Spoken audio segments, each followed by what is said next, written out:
Guam's Killer Bee, Brogan Sanchez. The cold-blooded Erin Blanchfield. Our co-main event underway. Blanchfield in the white, Sanchez in the black.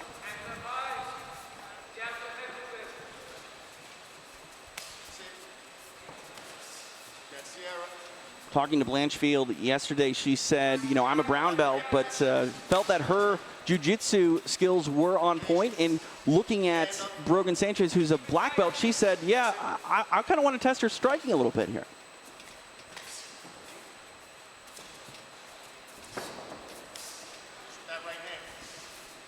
I'm getting a little bit of frenetic energy there from Brogan Sanchez. Some of those fakes and fades, trying to find an opening.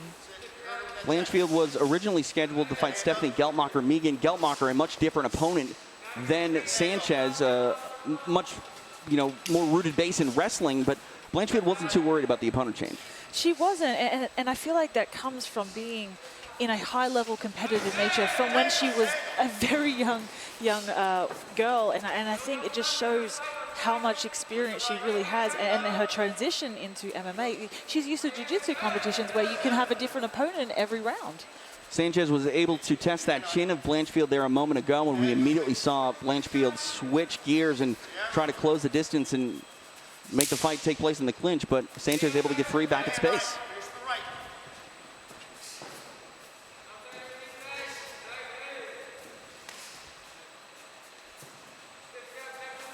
Sanchez talked about taking this fight on short notice. Her camp warned her that it might be one of the tougher weight cuts of her career, but she said it was one of the easiest. The pace here early, it is fast. Mm-hmm. Nice right hand there from Blanchfield, but Sanchez is doing a good job of kind of attacking the insides of those legs. She's moving so well, Julie, and I think Erin is having a little bit of a issue trying to time that range, trying to time those shots to be able to counter because, found it there. Coming alive. Sanchez able to weather the storm, but eats a hard right kick and then a punch. Cold-blooded. Might smell blood here as she's aggressively charging forward, lands another right hand. Blanchfield loves that high kick from the open stance, as we've seen in her last fight, and that kick right then is inching closer and closer to Sanchez's jaw, and she really needs to be careful of that. She does. She needs to keep that hand up higher. I also think that you can't really fall in love with that one knockout technique too much. She did a beautiful right hand, just straight right, that landed very well, and an elbow, and a side kick. So I'd like to see all of those things utilized more. 2 minutes left here in round number one. Really loading up on these punches is Sanchez.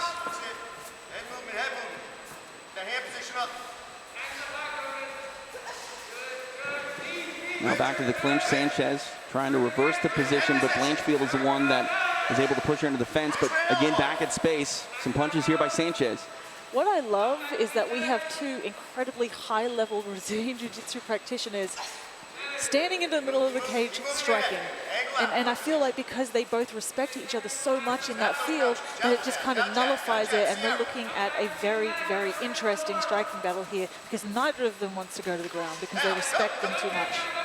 Right on cue, we see the grappling come into play, though, of Erin Blanchfield. Gets the takedown.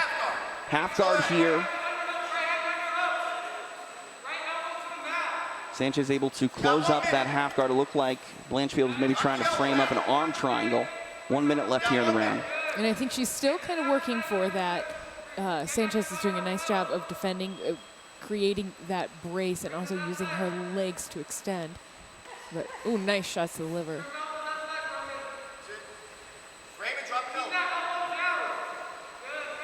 40 seconds left in the round. You know, this is a smart move by Blanchfield here in a very competitive round, going for this takedown and getting it. Big statement, Megan. I think it really puts a stamp on this round, particularly with a minute left.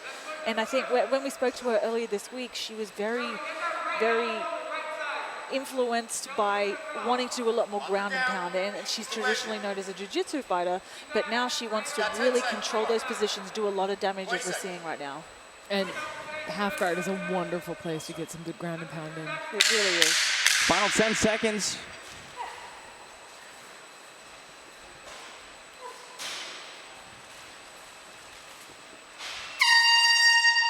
5 minutes in the books between these flyweights. This our co-main event.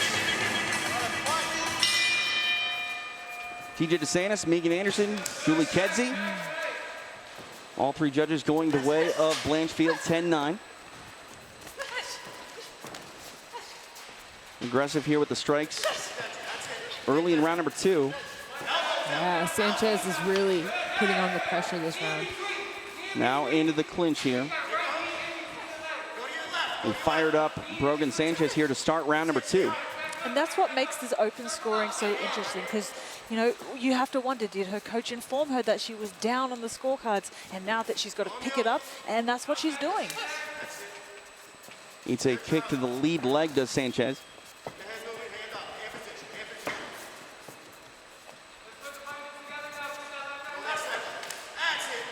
Hagen with that kick is Blanchfield.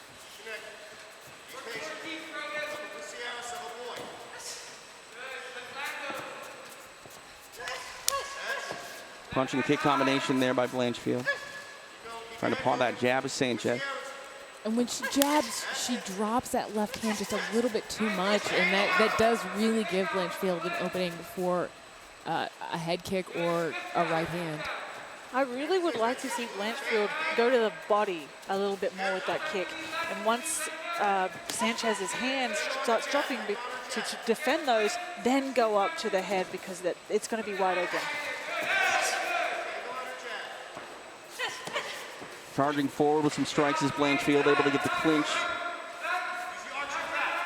Over under here.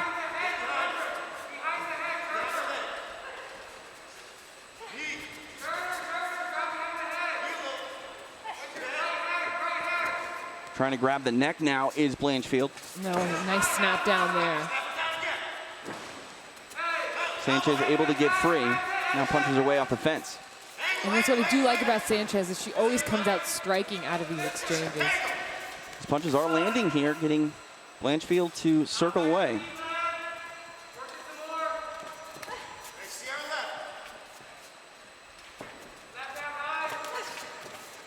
Blanchfield circles away, but Sanchez is letting her re-establish control of the center of the cage. She needs to cut her off in those moments, because Blanchfield just goes right back to work pressuring. She's not really taking advantage of Blanchfield backing up in those positions. Left and a right finds a home for Blanchfield. Now in on a takedown.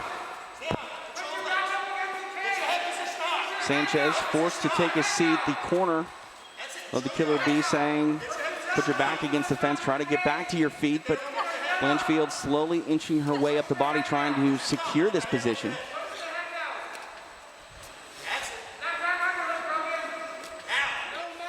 Oh, and she's giving up from that hand position. You can see her corner saying, don't do that. She was giving up a head and arm choke possibility. She's got to be bracing on that face and really getting her hips to the cage. You don't want to be the person on the bottom parallel with the cage, but if you're on top and you're parallel with the cage, there's a great chance to strike. Erin Blanchfield now in full mount. See how she chooses to use this position. Touch over 90 seconds remain here in round number 2. Now showing some posture is Blanchfield. And Sanchez is trying to control the hands there. Some ground and pound now starting to add up. But still staying close, and oh, nice left elbow there, trying to get that crucifix position. That was really a beautiful risk to take, moving out of full mount for striking and going into side control just so she could get that crucifix. What I love is just her hip positioning. Those small little hip switches to be able to control her opponent is just, it's very minute detail, but so important to not get reversed. Yeah. Now, crucifix position here for Blanchfield. She wanted that second round knockout. She's got about 30 seconds to get that done, so. Trying to go for key lock here on that left arm of Sanchez.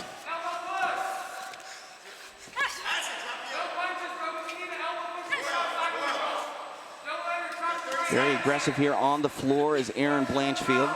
Under 20 seconds remain here in round number 2. Sanchez is doing she's controlling on that arm, trying to brace on the face. Ooh. Hard elbow there. 10 minutes in the books between these flyweights. Erin Blanchfield finishes the round once again. 5 minutes left in this flyweight fight, our co-main event of the evening here inside the PAL Gym, Kansas City, Kansas. Brogan Sanchez, Erin Blanchfield, and Sanchez immediately rushes out to the center. What I do like, I said she was losing the striking battle, but I do like that she gets right in there with those shots. She's very aggressive. No surprise there. The judges' scores all 2018 for Erin Blanchfield. Got to believe that Brogan Sanchez knows exactly where she stands in this fight. Hard kick to the lead leg of Blanchfield, who uses that as an opportunity to try to get this trip takedown. Really good defense by Sanchez to be able to maintain her composure, maintain that balance. And now it's about fighting hands and stripping her off with the cage. Reverse elbow there by Sanchez, and now Blanchfield able to get this takedown. And I love the way she did that. She read that the pressure was on her head, so she was able to do the single leg dump.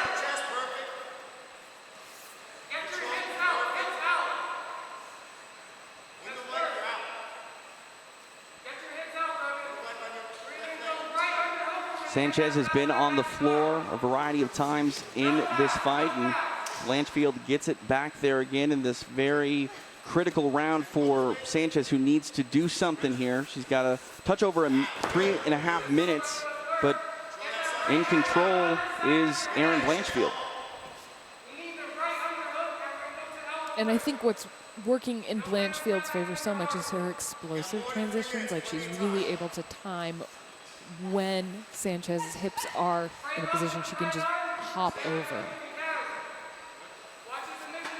We saw Blanchfield attack that far side arm of Brogan Sanchez early. Looks like she's trying to frame up a Kimura now.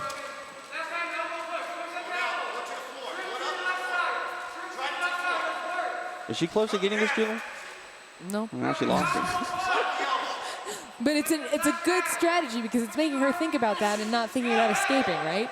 Like, I think a head and arm choke is probably going to be the best bet here for Blanchfield. And if she keeps attacking on that side and trying for, Kimuras and key locks there, the elbow's going to change position and give her that. Sanchez now putting her feet on the fence. Maybe that will be enough to induce a scramble and get back up. But Blanchfield, very tough fighter to get off of from underneath. She is. And I would like to see Sanchez to get her left elbow underneath the hip and connect that. I mean, I know that it's easier said than done, but if she can get that, she can get an explosion. She can connect that knee to elbow to have a better chance of getting out. Blanchfield just seems to have an answer for every single thing, and that's what comes with being a high-level Brazilian Jiu-Jitsu practitioner. But I think that she's just showing her evolution in her positional dominance, and she's looking for the damage. And with Sanchez, I really want to see her get that underhook to be able to shrimp out, stand up, and go back to work. But she has to do something here because Blanchfield is just kind of she's running away with this fight right now. Mm-hmm. 90 seconds left in the fight. And Sanchez has been trying to move, trying to induce a scramble any way she can, but Blanchfield not letting her go, now raining down some elbows from this position. Trying to step across again. It was a nice hip switch. Trying to isolate that right arm is Blanchfield. Elects to throw some right elbows. And she's really, she's trying to pin that arm down so that she can have more of a position for ground and pound. We've seen the evolution of Erin Blanchfield over a few fights here in Invicta, and tonight it's been a lot about her ground and pound. She's very aggressive here, trying to secure position and trying to rain down some punishment, Julie. Mm-hmm. And you want to show that you got a knockout ability, you got the ability to tap people. You can also strike the crap out of them on the ground. That's MMA. It also shows to Sanchez's toughness, though. She is a black belt in her own right, so she's going to be a little harder to get those submissions on, so she's probably going to have to go more of the ground and pound route. She's going that route right now. Erin Blanchfield in full mount, trying to rain down the strike. Squam's killer B. Brogan Sanchez in trouble. Nice right elbow finds a home. 10 seconds left in the fight. Erin Blanchfield trying to put on the finishing touches. Can she survive? Brogan Sanchez eating a ton of punishment. That is vicious. Cold-blooded Erin Blanchfield. Unable to close the show, but you can't finish with more emphasis than getting a stoppage. There was no stoppage, but my goodness, Erin Blanchfield putting on the finishing touches nonetheless. The judges will render a decision, but no one's going to be surprised with what the answer is.